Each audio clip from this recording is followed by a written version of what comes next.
Mislili ste da idemo danas na vožnju? E pa ne može, mora da se radi. Veliki pozdrav i hvala što ste izdvojili malo vremena da pogledate naš kanal. Danas ima jednu zanimljivu pokaznu vežbu ili domaći zadatak, pa da se bacimo na posao. Danas treba da popravimo ovaj Iskra radio gramofon. Šta je problem kod njega? Problem je što su crknule sijalice, crkao je i prekidač, morao sam direktno da spojim da bi radio. Evo sada ću vam baš pokazati. Evo vidite, nema ništa da svetli. Ovo ostalo sve radi. Tako da, nažalost, dajte, moramo da ga isključamo.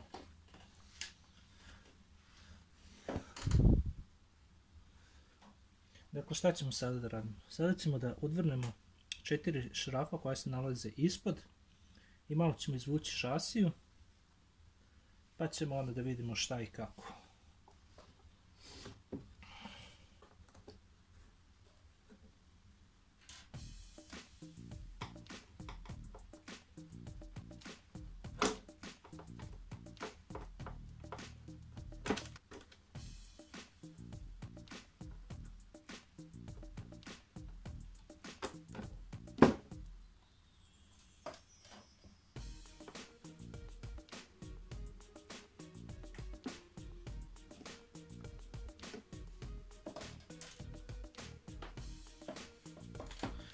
Pogledajte vi ovaj lem kako je uređen, nema, to je...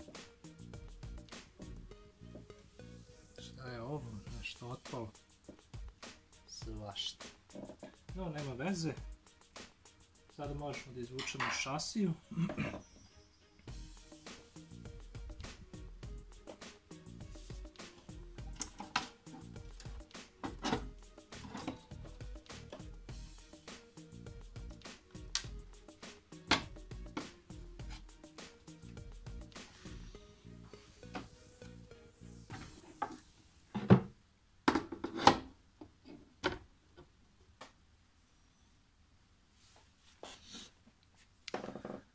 Dakle, šta ćemo uraditi prvo? Prvo ćemo da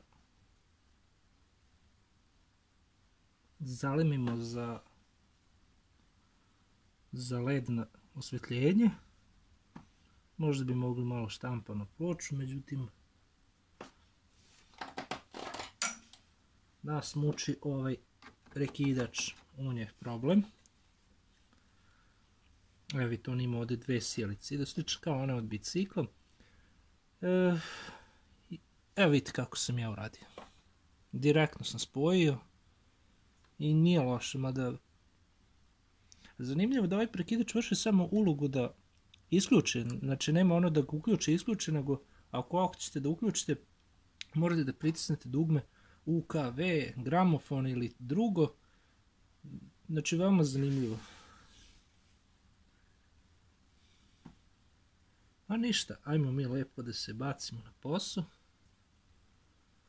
Znači šta nam je potrebno? Evo, to su ti LED moduli na 12 V. To ćemo mi lepo staviti i to bi trebalo da bude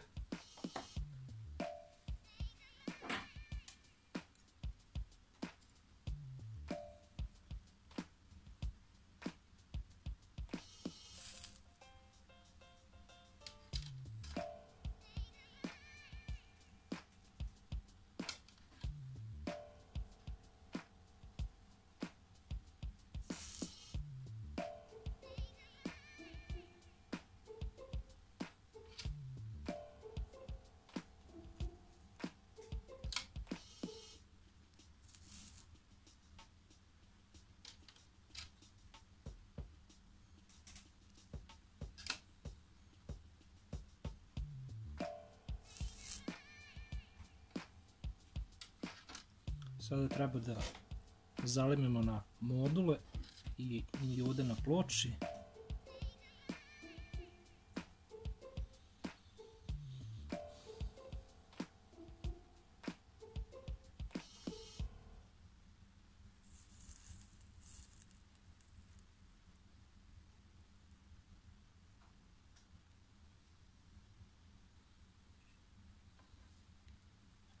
Morat ćemo malo da pazimo na radost, zato što sam stavio oba provodnika iste boje. Ali dobro. To nije nikakav problem.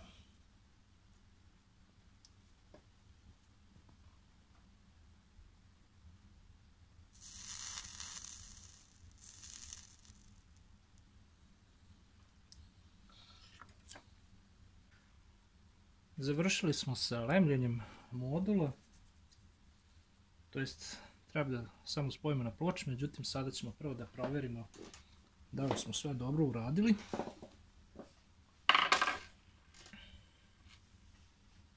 Znači, uzimamo jedan modul.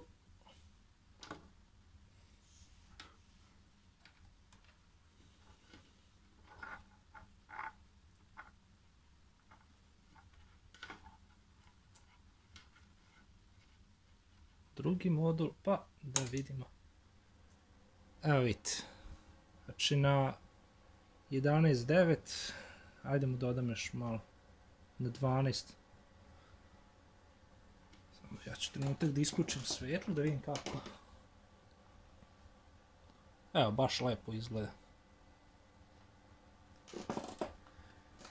Evo ono što mene zanima.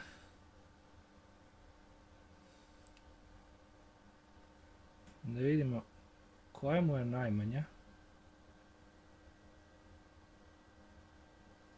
Evo vidite, može da radi i na 7-8. Znači 8 volti je najmanje. Dobro.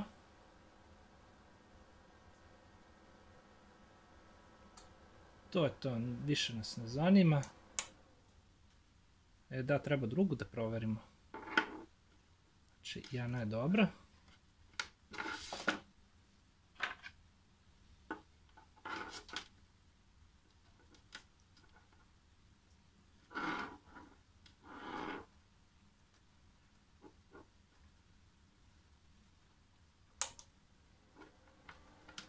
Pa, da vidimo šta kaže. I druga je ispravna. To je to. Ništa. Sada ćemo da zalemimo ovdje na ploči i to bi bilo to.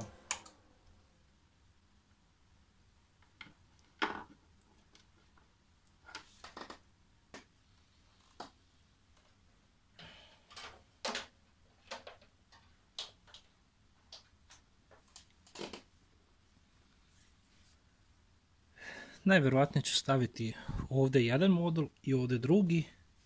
I to bi trebalo da bude to. Ovdje u većini slučajeva ima ova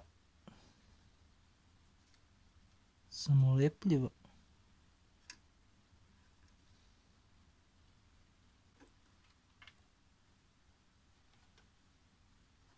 Evo kako izgleda. Stavili smo jedan, evo ga i drugi.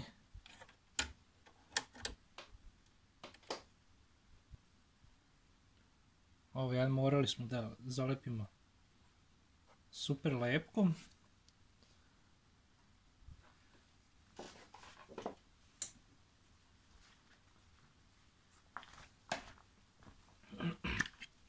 Malo ćemo ovu skalu da očistimo VD-om.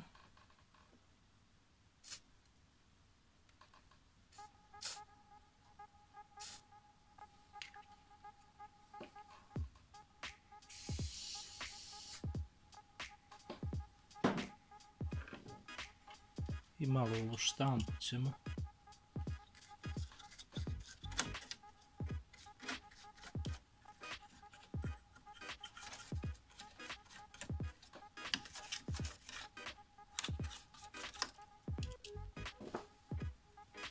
Dakle, idemo ovako.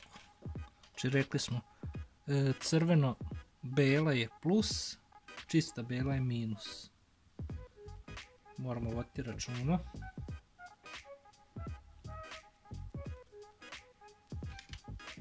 Idemo prvo pozitivno da zalepimo.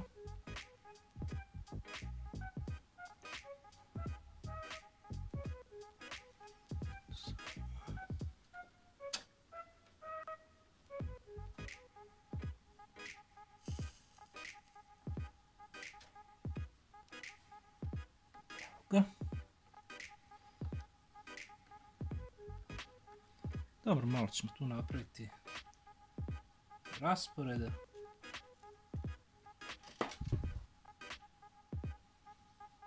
Idemo sad minus Zolimi.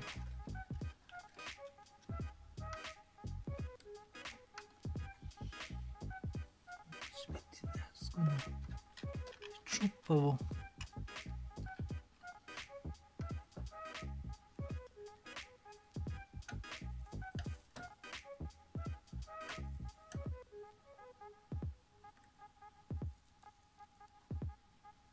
Evo, uspjeli smo. Prvi modul je gotov. Idemo na sljedeći.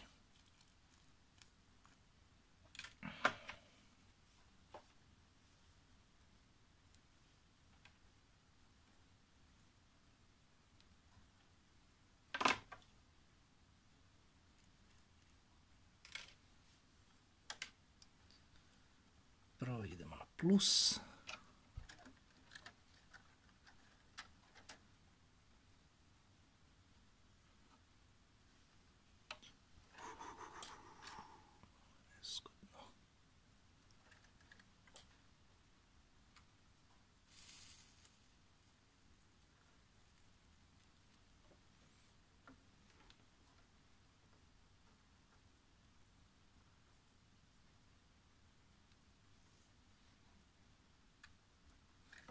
Uhvatio ga je. Ostao nam još minus.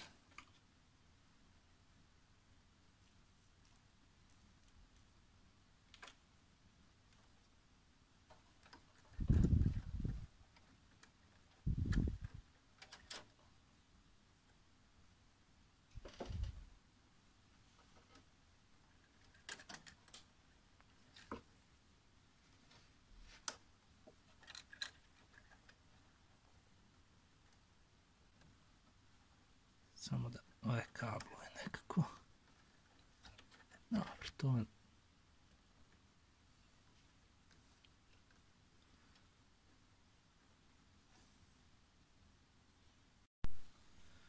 Odlemili smo i možemo da vadimo ploču, samo oprezno.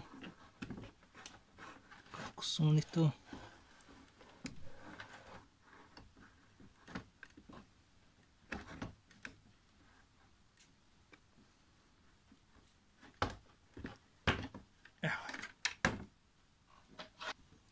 Kompletna situacija. Sad nas zanima prekidač. To je ovaj.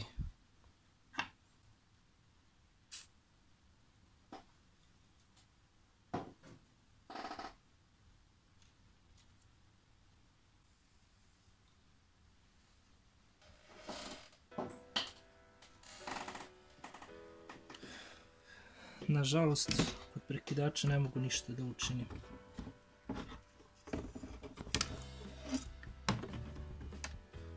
Tako da ću morati da odustanem.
Evo, kako izgleda situacija.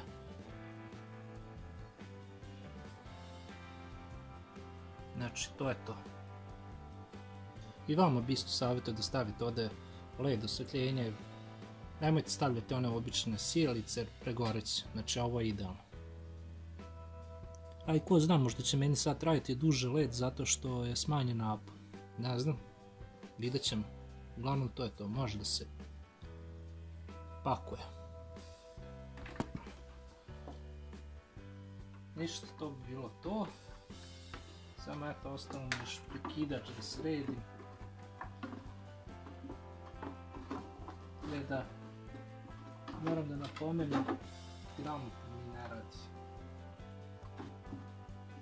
A najgore ovdje kod nas u Kikindi nema majstora. A ovdje eto i to da sposobim. Ja se baš ne razumem šta mogu, ja ću raditi što ne znam, ostajući ljudi. Šta se dešava kod gramofona? Pa kad spojim sve žice, lepo uključim ga, vrti. Znači on ne sme da vrti non stop. E sad, da li je i tu prekidač problem ili drugo, ja ne znam.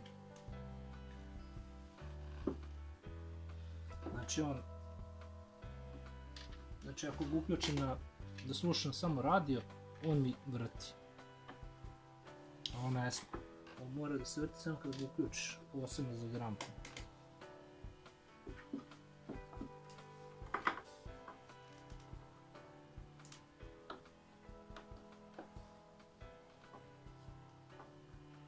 Što se tiče prekidača, vidjet ću ja da nabavim neki neispravan ovakav, pa ću skinuti s njega i staviti ovdje, jer mislio sam da može da se otvara, ali ne bi ja smetio.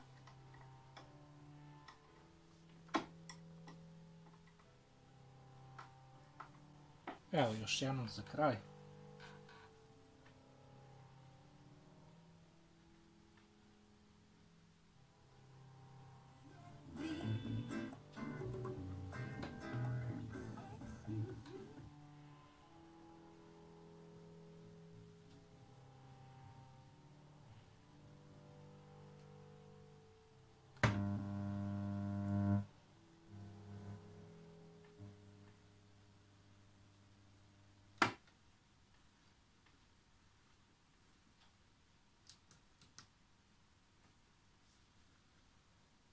To bi bilo to, sad ćemo mi njega da prikopčamo na krovnu antenu da vidimo šta vatamo.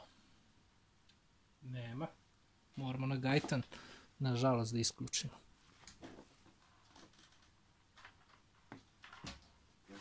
Evo, baš lepo, sad baš me zanima u mraku kako će.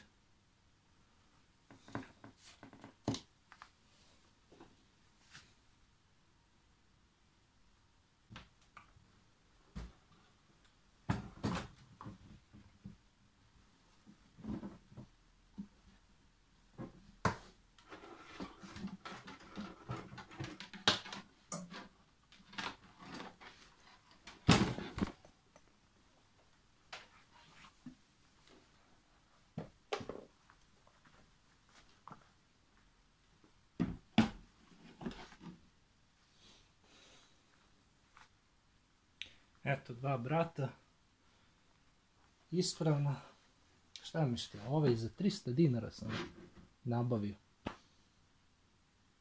A dok sam ovaj platio 1500, ali je ispravan, osim gramofona. Dobro, sada ćemo mi da povežemo ovaj što mu ne radi prekidač da vidimo da li vata stanice. Evo, povezali smo ga.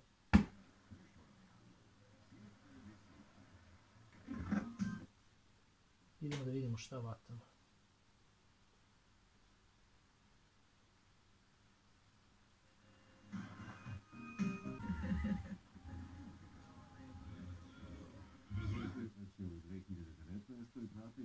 Biti još veće.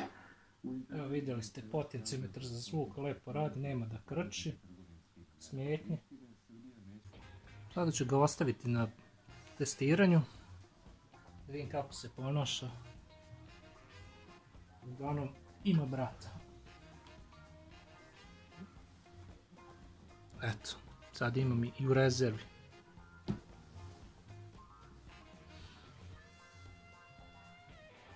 Inače, ja volim ove radio.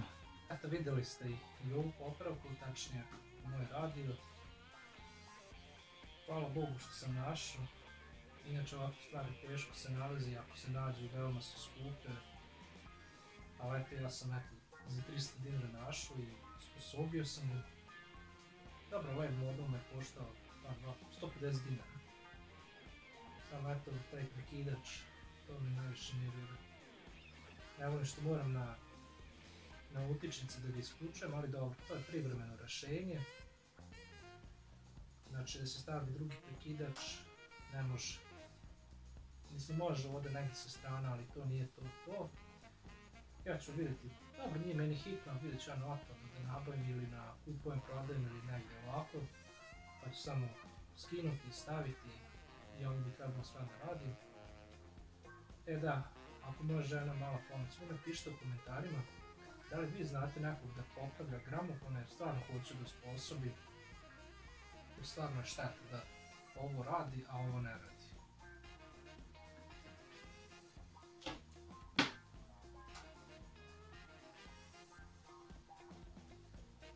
Hvala vam na gledanju ovog klipa, hvala vam što me pratite i hvala što ste tu uvek uz mene. Mi se vidimo, veliki pozdrav!